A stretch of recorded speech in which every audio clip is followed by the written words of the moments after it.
আবু বকর রাজিয়াল্লাহু আনহুর আসল নাম ছিল আবদুল্লাহ ইবনে আবি কুহাফা।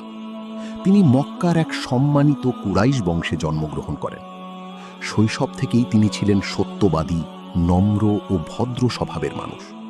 মানুষ তাকে অত্যন্ত বিশ্বাস করত। এমনকি ইসলাম গ্রহণের আগেই তিনি আল সিদ্দিক অর্থাৎ সত্যবাদী নামে পরিচিত ছিলেন। তিনি ছিলেন একজন সফল ব্যবসায়ী, কিন্তু তার চরিত্রই ছিল তার আসল পরিচয়। ইসলামের জন্য তার ত্যাগ ছিল অসাধারণ। তিনি নিজের সম্পদের বড় অংশ ইসলামের পথে ব্যয় করেন। অত্যাচারিত মুসলিম দাসদের মুক্ত করেন, যেমন বিলাল ইবনে রাবাহ রাদিয়াল্লাহু আনহু।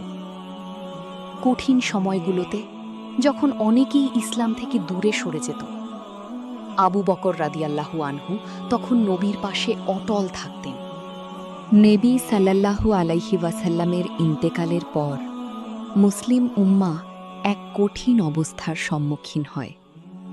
এই সময় আবু বকর রাদিয়াল্লাহু আনহু প্রথম খলিফা হিসাবে দায়িত্ব গ্রহণ করেন। তিনি দৃঢ়তার সাথে ইসলামকে রক্ষা করেন, বিদ্রোহ দমন করেন এবং কুরআন সংরক্ষণের গুরুত্বপূর্ণ উদ্যোগ গ্রহণ করেন। তার নেতৃত্ব ছিল জ্ঞান, ধৈর্য ও ঈমানের এক অনন্য উদাহরণ।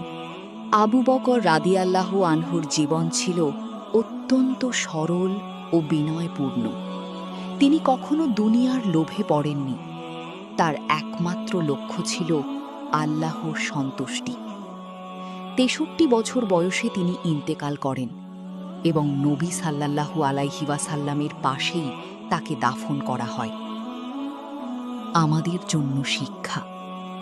তার জীবন আমাদের শেখায় সত্যের উপর অটল থাকা, আল্লাহর পথে সব কিছু ত্যাগ করা, বন্ধুত্বে বিশ্বস্ত থাকা, কঠিন সময়ে ঈমান দৃঢ় রাখা। আবু বকর রাদিয়াল্লাহু আনহু শুধু একজন সাহাবী নন, তিনি ঈমান, ভালোবাসা ও ত্যাগের এক উজ্জ্বল উদাহরণ।